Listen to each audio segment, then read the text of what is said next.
Hey everyone, welcome back to Local Living. It's time for Giving Local, and what we like to do is highlight local organizations doing great things within the community. Before we get to our guest, I wanted to mention, did you know that every 65 seconds someone within the United States will be diagnosed with Alzheimer's? Here to touch more on that is the Development Director for the Alzheimer's Association, Miss Marah. Thank you so much for being here. Well, thank you for having me. That's a pretty terrifying stat. Yes. If that's the proper word to use. Yes. 65 seconds. Yes. That's not a lot of time. And that number is expected to, expand. Yes. In the next couple of years. So. Well, and that's why it's so important that we bring awareness to Alzheimer's. And I know as an organization, you do so much to bring awareness, raise funds in order to find a cure for that. So tell me about the organization first off. Yeah, so the Alzheimer's Association has the Walk to End Alzheimer's, and it is a nationwide event. It's the world's largest event that helps to raise awareness and raise funds for Alzheimer's care, support, and research. So we actually have one in our very backyard, which is coming up this October on the 26th. That's so awesome.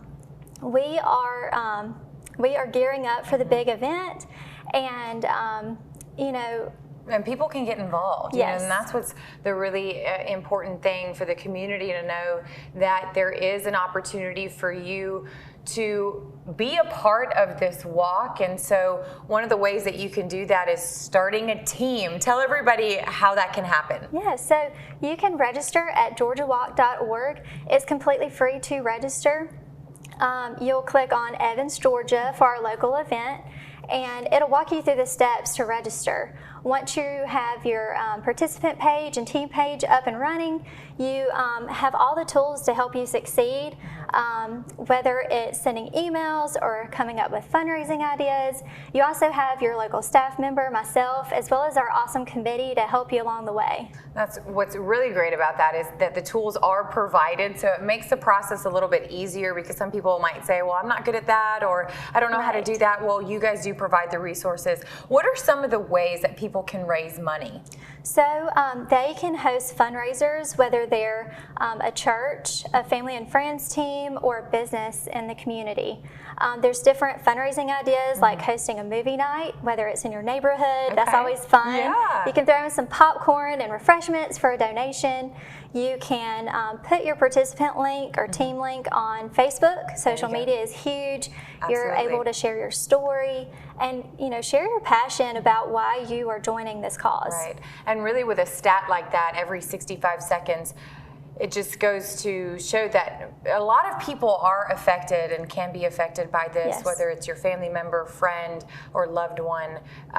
We know that it is important, again, to raise funds and awareness to be able to help educate people on the signs of it. I know I've read something like you can start to or have symptoms 5 to 10, 15 years before you actually see the major symptoms. So it's important to understand what's going on and help raise that money. Right. So the funds that are raised helps to fuel our mission. It helps to fuel our educational classes that our program director and trained volunteers help put on throughout the community. It's over effective communication with your loved one that's going through this, for the caregivers that are still at home with them, as well as for the facilities here in memory care. So, it also helps to fuel our 1-800 number, that it's available 24/7, even through the holidays. That's amazing to know. So, yes, if someone wakes up at 2 o'clock in the morning, you're able to know that someone's there for you, because those questions come in the middle of the night, and you have that support system, which is great. And if you guys need more information, you can go to georgiawalk.org and be sure that you are prepared, that you start your team. Again, the walk is October 26th. Thank you so much for being here, Marah. Thank you. All right, guys, that's it for today. Don't forget to tune in next weekend for more on Local Living.